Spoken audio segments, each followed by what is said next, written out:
오늘은 성령의 9가지 열매 세 번째 시간으로 화평의 열매에 대해 증거합니다.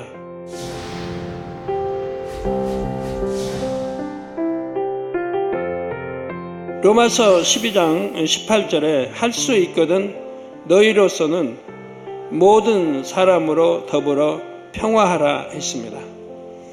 할 수 있거든 너희로서는 모든 사람으로.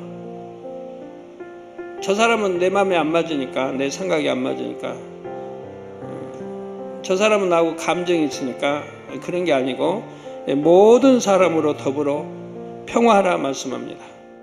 하나님을 믿는 자녀들이라면 모든 사람과 더불어 화평함을 쫓아야 합니다. 그러면 어떻게 해야 화평의 열매를 맺을 수 있을까요? 첫째, 하나님과 화평해야 됩니다.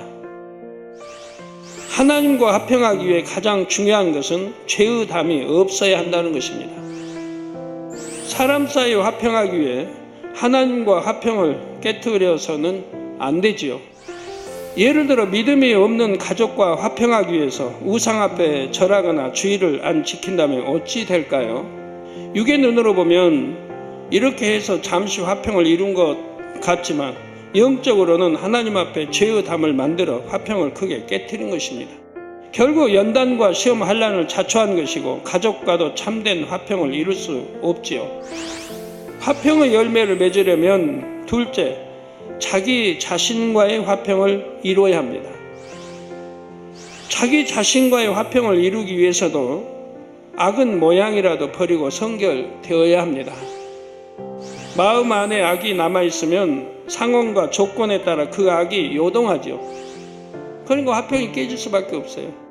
우리가 진리를 택해 행해나가면 결국 마음의 평안을 이룰 수가 있습니다.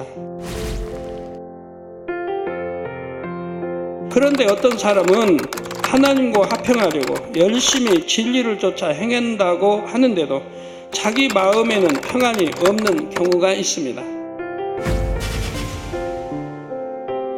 진리 안에서 잘못 만들어진 자기 의와 성격의 틀 등으로 인해 그런 것이죠.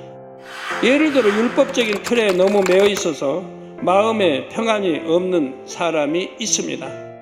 정말 충성하고 열심히 말씀대로 산다고 하는 분들이 얼굴에 그늘이 있는 사람들 보면 자기하고 화평을 못하고 아니면 자기 의와 틀 때문에 힘들고 뭔가 있으니까 그러죠.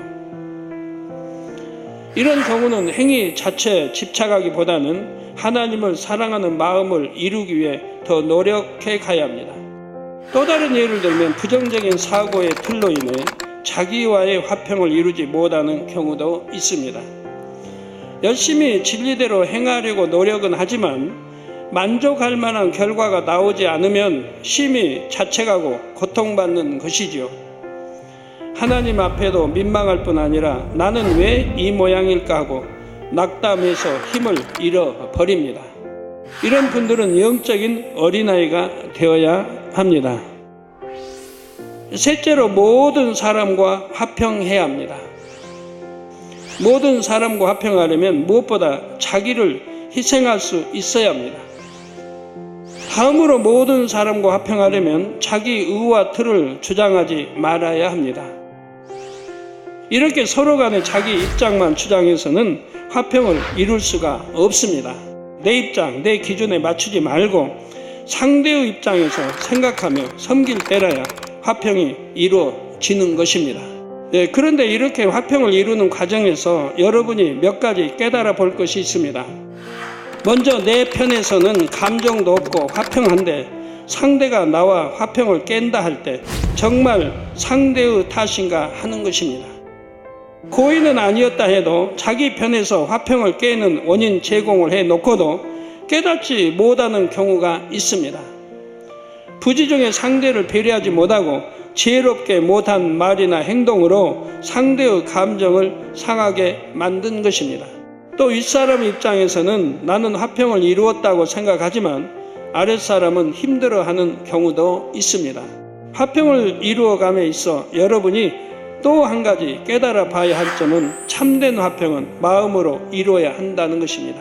예를 들어 상대가 나를 섬겨주지 않고 인정해주지 않을 때 속으로는 서운하고 속상하지만 겉으로는 표현하지 않을 수가 있습니다. 그러면 자존심이 상해서 직접 표현은 못하지만 말을 돌려서 상대를 찌르기도 합니다. 은연중에 피해의식을 드러내기도 하지요. 때로는 상대를 이해함으로 화평한 것이 아니라 변론하다 보면 다툼이 생길까 염려하여 입을 다물어 버리는 경우도 있습니다.